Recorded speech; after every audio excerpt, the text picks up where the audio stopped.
Hey guys, RanterInShades here. X as my first Remember Rights vlog style. Been a while since I spoke about music on this channel. Feel that needs to change. So I figured I'd talk about something that's at least somewhat relevant. The topic of bands who record and tour in two different lineups.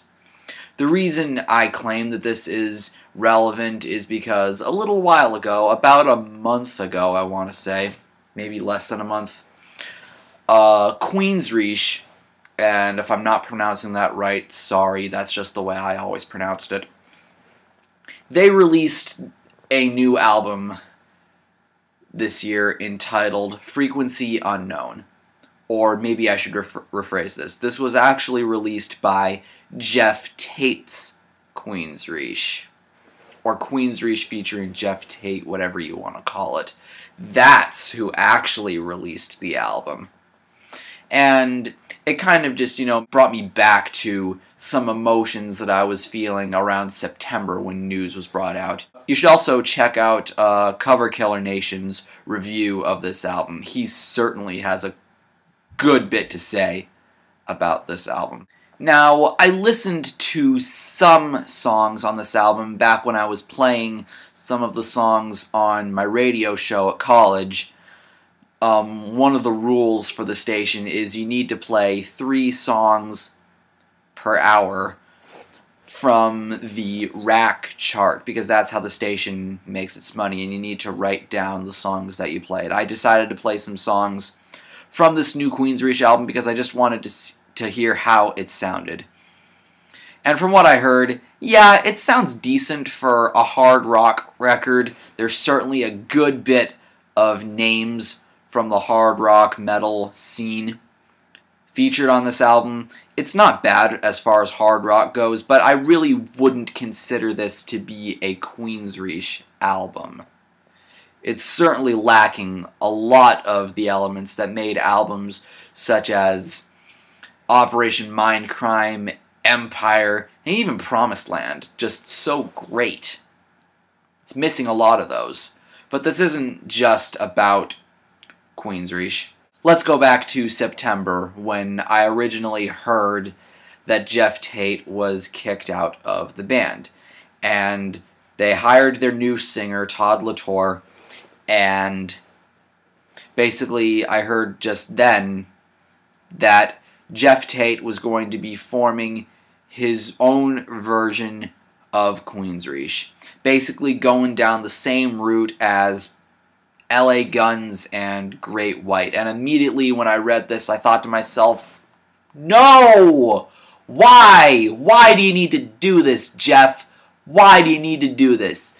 You're too big of a name to be going down this route.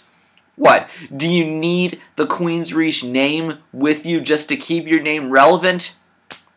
For fuck's sake, you're one of the most highly regarded metal vocalists of all time, from one of the most highly regarded metal bands of all time, and one of the originators, one of the band that popularized, or helped to popularize, progressive metal.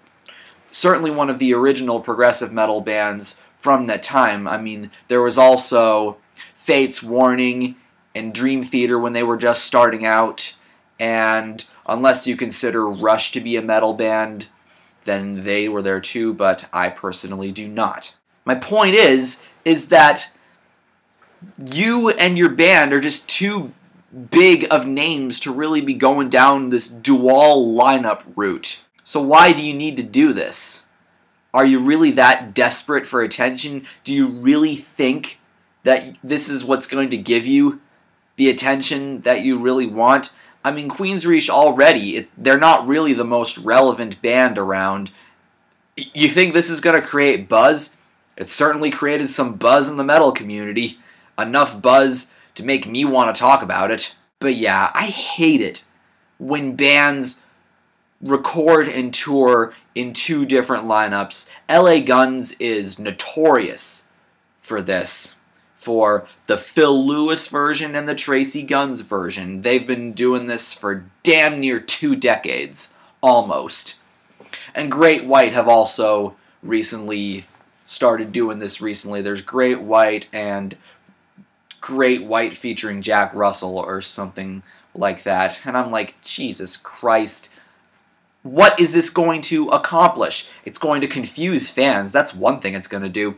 Just if you're doing your concert searching, oh, it's LA Guns. Oh, wait a minute. Which version of LA Guns is this going to be? Is this going to be the Tracy Guns version or the Phil Lewis version? You know, that sort of shit is going to come up. It's just like, you remember in the video I made giving you a tour of my college room when I showed you the concerts that I had written down on that sheet of paper, and I commented saying, this better be the good version of Queensrÿche and not Jeff Tate's Queensrÿche. That's the kind of confusion. With LA Guns, they're also very notorious for going through a fuck ton of lineup changes to the point where, you know, almost every musician in the world has been in LA Guns at some point in their life. Jesus Christ. Look on Wikipedia, the list of band members. It's crazy. Basically, you know, these three names that I've named in this video are all, you know, metal bands from the 80s who are basically not very relevant now. And what, is this supposed to make them relevant again and get people talking?